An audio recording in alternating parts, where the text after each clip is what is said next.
So, how is everyone? I hope you're all well.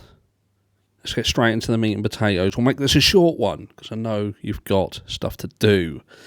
And we're talking about Stephen Smith. For those of you who are not aware of who Stephen Smith is, where have you been? Stephen Smith is the young man who lost his life back in 2015. It was put down as a hit and run. He was found not far from the Moselle mansion. Yeah, you've heard of that. That's the Murdoch's house. And there was a lot of speculation at the time. And look, some of you, I know you already know this. I'm trying to help those that are slow, and I need to catch them up. There's a lot of things said at the beginning that potentially the Murdochs were involved, and it was during the investigation into Alex Murdoch that would eventually see him convicted for the murder of his wife and son, that this was reinvigorated, a new lease of life, and subsequently they agreed that this was now a murder investigation. We're learning loads. We're learning that basically it weren't investigated right in the first place, and something was definitely covered up. A lot of people have thought that Buster Murdoch was involved, and look, some of us will, some of us won't. That's just the way it is, and until he is proven otherwise, we have to say he's innocent of it all, although we can speculate. Of course we can. We're allowed to do that.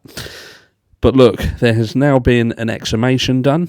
There was a GoFundMe set up by Stephen Smith's family. They raised $125,000 there or thereabouts, and they've basically had his body exhumed. It was exhumed on the 31st of March.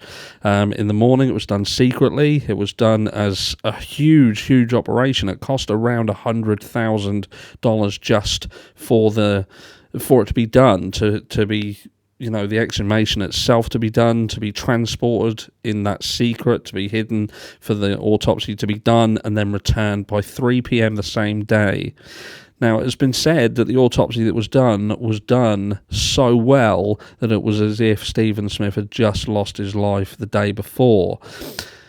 They claim to have reaped some huge sort of rewards from it.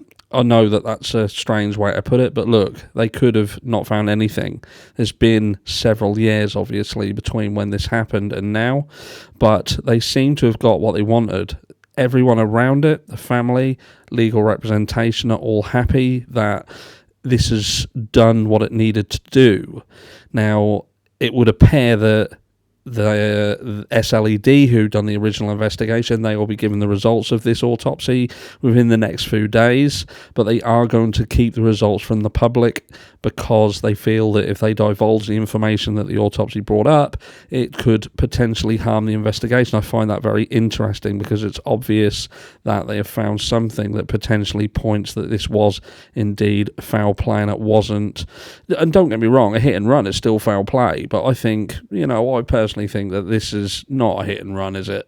There was something more to it. I do find it very odd that the Murdochs have tried it. They've turned around and said they ain't got nothing to do with it. At the very least, I think they know who did it and perhaps had a hand in making it go away for someone. Maybe money talked, people walked, who knows? But time will tell. But it's promising. I just want to give you that short update. Exhumation done, autopsy done, results are in, and we're going to see some movement. And hopefully, finally, after all these years, Stephen Smith and his family, his mum, the absolute hero, will get the results and get the justice that this young man so rightly deserves. But that's me, I'm Harsh, and I will catch you all in the next one.